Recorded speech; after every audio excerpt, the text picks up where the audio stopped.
Hello, friends. Welcome to the Crank and Boom podcast. I am your host, Tao Green. I opened a Thai restaurant with my family 17 years ago that has since morphed into a multi-million-dollar ice cream business. I have the honor of leading 40-plus teammates to fulfill our company's mission, create joy, ignite laughter, and inspire compassion. And now I get to share my experiences of building this incredible business with you. On the show, we chat all things small business, family, and life, and how we can do it all with a bit more purpose and in community. I am so glad that you're here. This is the Crank and Boom podcast.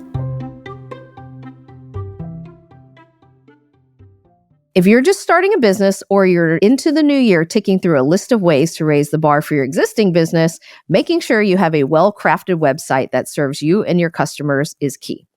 Whether you're selling physical products, a service, or a lifestyle, your website should reflect your sensibilities and also be a breeze to navigate.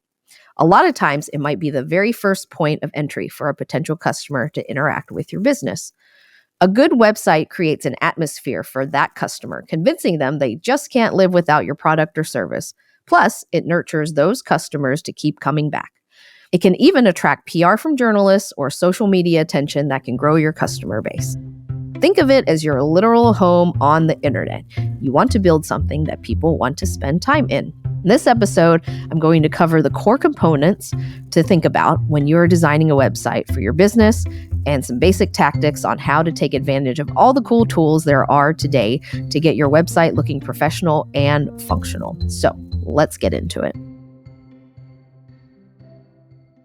I have had some experience as a web designer. I actually learned how to do it in college as a part of my major and have built most of our websites except one iteration. So I have experience in both doing my own website and then also asking for outside help. There are a lot of platforms that I feel make that so much easier because when I first learned to build websites, we had to code it by hand, and that was a big pain in the bahooey.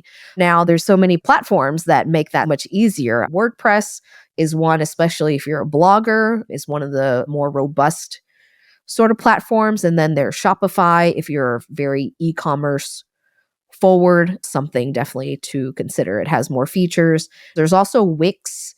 I have not used Wix before, but I see a lot of other businesses that do use it, and it looks like it's pretty simple to use. Canva now, I think, can also do websites, so you can design it in there. We use Squarespace. I like Squarespace the most so far.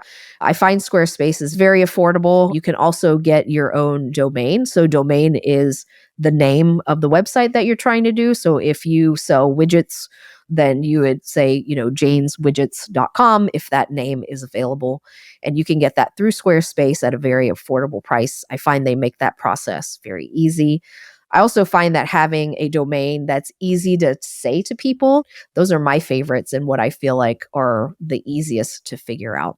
So if you have Jane's Widgets, please don't have a domain that says Jane's Widgets from LexingtonKentucky.com because nobody's going to remember all that. Try to make it nice and simple. One of our local restaurants, Bourbon and Toulouse, they have the domain ilovecajun.com, and I thought that was brilliant. Instead of having someone to remember how to spell Toulouse or bourbon or what order it is, but something simple, something easy that rolls off the tongue and is easy for people to remember is something to keep in mind. And I will say a lot of these sites might have a free template or free trial that you can try. And so it's really important to make sure if you're going to do it yourself, get in there and actually spend some time playing around the platform. And if you feel like I am not going to be able to figure it out, it might not be the best template for you. You want to find a platform that you can use and that you can use easily, because if you do make changes, you don't want it to be so overwhelming that you don't know how to do it. Find something that's simple, find something that you feel comfortable in, either creating it or making changes.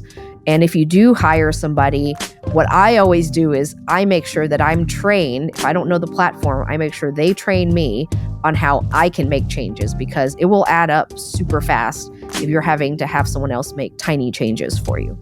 So those are some important things to keep in mind as you're getting started.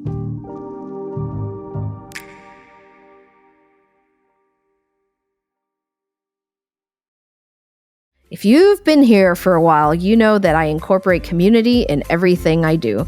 It fuels every decision I make about my life and my company. Our beloved sponsors, Holly Hill & Co., also share the same love for community. In fact, their love of community is why they work so hard to highlight local produce in all 9 of their Central Kentucky restaurants, like Zim's in downtown Lexington, Honeywood at the Summit, and the historic Holly Hill Inn in Midway. So you can experience what it means to connect the farmer and the food to your family's table. And now they've expanded their offerings to the community by opening a new cooking studio and retail store. You can take cooking classes with the very famous James Beard-nominated Chef Weta Michael herself and learn about how to make the most out of your farmer's market haul or how to craft the perfect bourbon menu. And while you're there, shop the handcrafted goods and thoughtfully curated gift sets for your friends and family. Learn more about their new cooking studio and retail store in downtown Versailles, Kentucky by visiting hollyhillandco.com. Again, that's hollyhillandco.com, and let them know Tal from the Crank and Boom podcast sent you.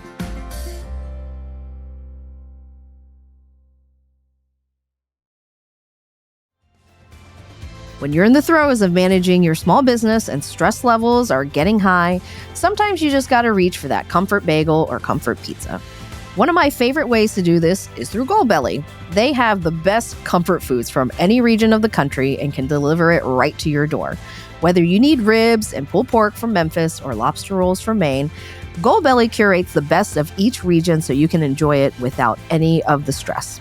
Head to goldbelly.com and treat yourself to amazing comfort food so you can keep powering up your business. That's goldbelly.com. And don't forget to grab a comfort pint of Crank and Boom ice cream while you're there.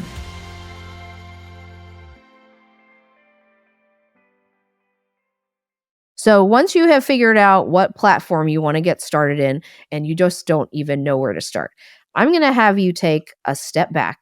And this is a process that I'm actually about to go through with our website because we have 500 things that we are trying to tell people all at once. And this has always been my biggest issue is like, did you know about this? And did you know about that? And we have this service and we do this service. And how do we make it not overwhelming for the customer? And so what I would suggest that you do is organize your thoughts because you don't want to just dive into a design. You want to get the bones of your design down before you even start designing. If you are starting from scratch, I would find a blank wall and I would take Post-it notes of different colors and write on one column, list out what are the things that someone might do. What action do I want this person to take? So is it subscribe to our newsletter? Is it buy my product? Is it to book your event space? Is it to book you for a catering gig? From there, I would kind of branch out. I would put them at the top and down underneath, I would think about what are the pages that I might need in order for people to do that. I want people to come into the store. What are the elements that we need in order to get someone to come into our store? Well, I have some photos of the store to prove that it's a real place and it's a nice place that you should visit. I'm going to have the hours. And then I'm also going to have a menu so people know what we offer. Maybe if they see our cool, unique menu, that would be something that would entice them to come to our location. I would put the physical address of where it is. If you have a location that's hard to get to, I would have directions or even a video on how to get to that place, what door to go into. I think the more information you can provide people, the more they don't feel like they have to reach out and ask questions. Or if it becomes too daunting, they're just going to move on to something else. And so then once you've built out all these Post-it notes of elements, I would then take all of those items and rearrange them in links. And so if you go to our website, we've got a navigation link at the top, a navigation bar with links, and then under them are sublinks to different pages that we have or links of places that you can go. So that's one way that you can start thinking about how you organize the site. I'm going to take another step back and say, what if I don't have the need for 10 pages on my website? It is perfectly okay to have a one-page landing page. And so many of the pages now and templates that are built for that, where there are sections. And basically people never have to leave that page, but you can put your very most important things at the top. It doesn't have to be complicated. Make it super, super simple. My Tao's takeaways from today's episode about websites. Number 1, please keep it simple. If you are just starting, it does not have to be flashy. It does not have to be fancy. You do not have to get a photographer, a copywriter, a web designer, all these people to do this. You can do this. There are so many resources out there and great platforms that are great DIY type websites. Don't overcomplicate it. Just keep it simple. Get the main information up, and having something up and not flashy is better than having nothing at all.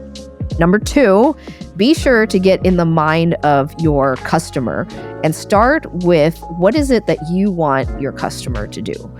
And also, what is it that customers are asking for? Be sure that you have the customer in mind when you're doing it. Please don't think that I just love this photo, it's going to be the big gigantic thing that I'm going to present. Think about your customer first. What is it that they need and what are they going to look for? And serve your customer first, even in your website. That should be a rule of business anyways. But when you're thinking about design and for your website, making it as easy on your customer as you can is going to serve you well. Number 3, remember that once your website is up, it is never done. It's always going to need updating. You should be, if you're doing special things or special events or have a special product, those should be posted there. Be sure that it stays updated. People say that it's a business card on the internet, but I feel like it can be so much more than that. It's not just a business card.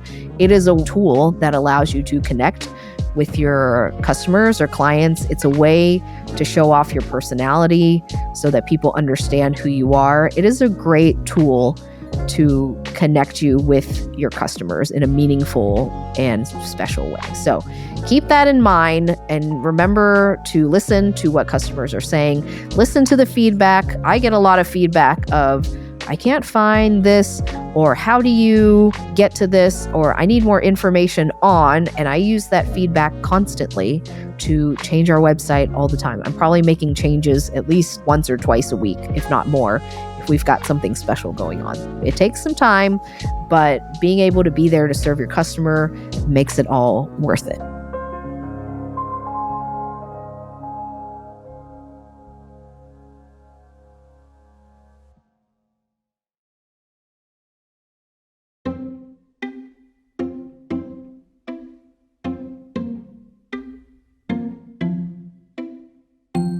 Thank you so much for listening to the Crank and Boom podcast.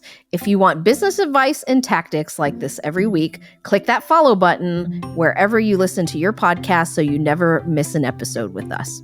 Also, if you like what you heard today, it would mean so very much to me if you would leave us a review that helps other people find us. Leave a note on what topics you want me to cover more of, because we would love to hear from you. I can't wait to meet you here again very soon. Until next time, peace.